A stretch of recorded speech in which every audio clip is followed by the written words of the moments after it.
Olá, nós estamos começando agora o programa em discussão aqui pela TV Assembleia de forma remota e hoje nós queremos trazer um tema muito importante que é a declaração do imposto de renda que sofreu uma prorrogação do prazo por determinação do governo federal devido a esse momento do coronavírus. Para falar sobre esse assunto, nós convidamos duas pessoas, dois especialistas no assunto, que é o Joca Peixoto, que é analista financeiro e contador, e a contadora Keile Régia.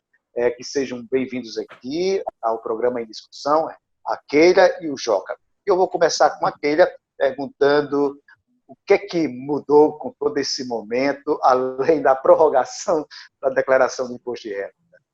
Na verdade, só esticou o prazo, né? Ele empurrou para frente uma obrigação que era para imediato, né? Era até dia 30 de abril, ela esticou para 30 de junho. Isso não quer dizer que assim, nossas obrigações diminuíram, não foi isso.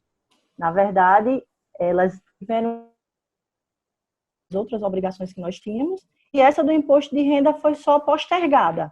Ela foi esticada mais para frente, mas que, na verdade, ela continua, né? A obrigação está aí e tem que ser cumprida. Ô, Joca, e isso foi bom ou foi ruim, esse esticado prazo? Não, é o seguinte, o que é que nós vemos hoje? Nós temos dois perfis de contribuintes do imposto de renda. Nós temos aqueles organizados, eu tenho, por exemplo, uma certa parcela dos meus clientes de imposto de renda especificamente, que na primeira semana de março já estavam fazendo comigo. São pessoas que tradicionalmente têm essa organização. E tem aqueles clientes que sempre deixam para a última hora. Então, esses que deixaram para a última hora, eles foram, obviamente, mais afetados, né? E estão encontrando algumas dificuldades para fazer a colheita do material necessário, né? Da documentação, melhor dizendo, necessária, que a agente contador exige, né? Então, eles têm uma certa dificuldade. Hoje nós temos a favor a questão da tecnologia.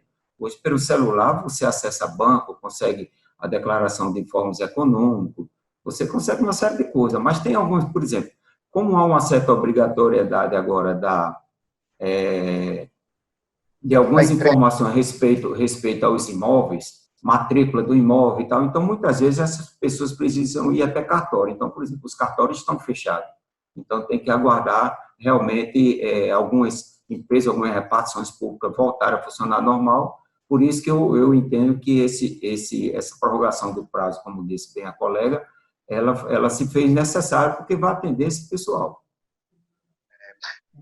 Keila, quais são as maiores dúvidas que chegam para você aí com relação a esse momento? É só a questão de como adquirir os comprovantes de rendimentos. Essa é a maior dúvida que chega, né? Porque, como o colega mesmo falou, muitos órgãos, eles não estão abertos, né? Então, dificultou bastante. Eu tenho clientes mesmo que são professores da rede municipal de Santa Rita e não estão tendo acesso ao comprovante. E isso está dificultando um pouco o trabalho. Igual o colega, eu também tive clientes que logo no início, em março, trouxeram a documentação, o imposto de renda está feito. Mas tem outros que não, que até hoje mesmo eu estava recebendo e-mail e um desespero só. As maiores dúvidas estão sendo essas. Os comprovantes, como pegar esses comprovantes, né? Porque também não é só os órgãos, tem também o INSS, tem pessoas que recebem pelo INSS, que também não estão tendo esses comprovantes. Aí vai na internet e pega, certo? Só que nem o site, às vezes, do INSS não está funcionando. Então, isso dificulta um pouco o trabalho da gente. Ô, Joca, me diz uma coisa, o que é que mudou da declaração do ano passado para este ano? Olha, o que mais afeta o contribuinte, referente ao ano passado, na minha opinião, é que não é mais permitido o desconto com os gastos com a empregada doméstica, né? Então, eu entendia isso como um estímulo até para uma formalização do empregado doméstico pelo empregador, porque ele tinha a contribuição do INSS abatido no seu imposto de renda. Isso basicamente não existe mais para esse ano. E umas outras mudanças,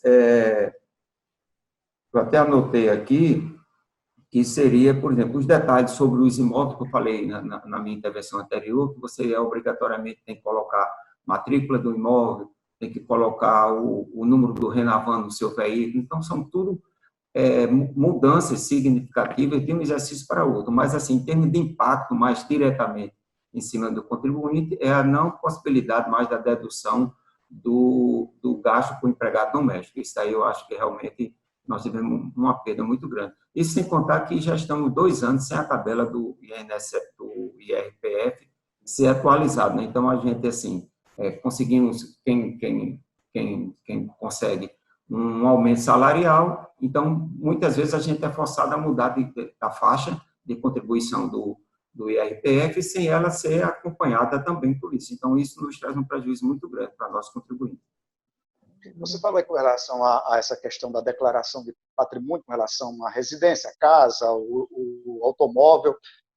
A questão da escritura não já resolve que se é o dono da casa tem a escritura, não tem a matrícula ou precisa do cartório? Não, veja bem, porque é como eu falei, nós temos 2 perfis de contribuinte. Aqueles organizados, com certeza, não passam por isso.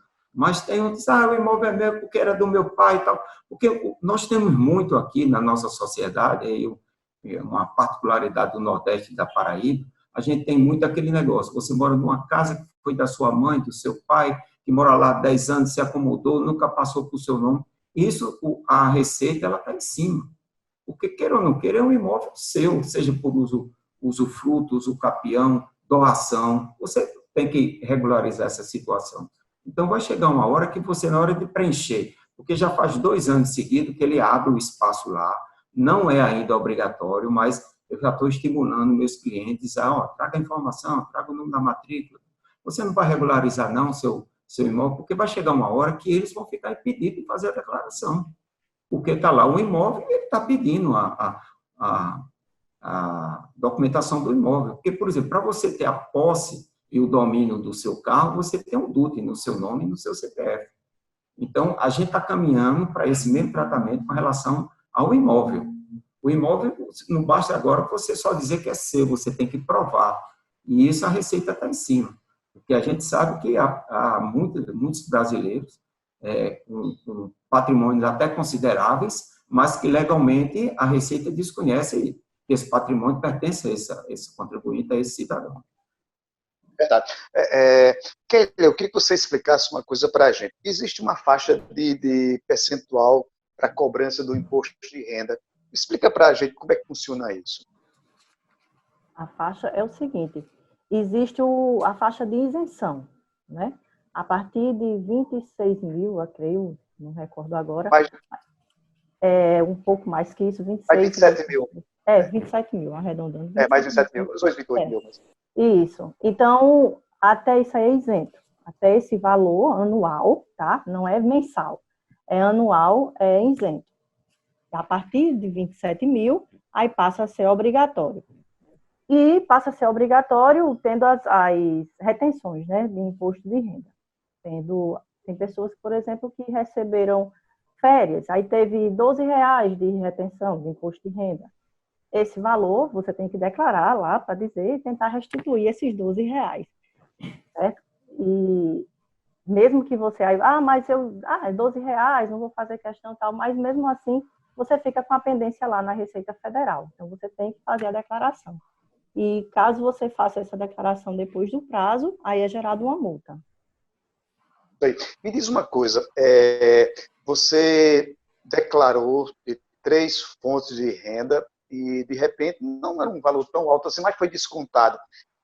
Acima de um rendimento, já entra na última faixa de pagamento, de taxa de 27,5%? Como é que funciona isso? É feita uma soma, tá? Geralmente isso acontece com professores. Por exemplo, tem professores que recebem numa escola os valores todo mês e nenhum deles atinge o percentual para ser retido o imposto de renda.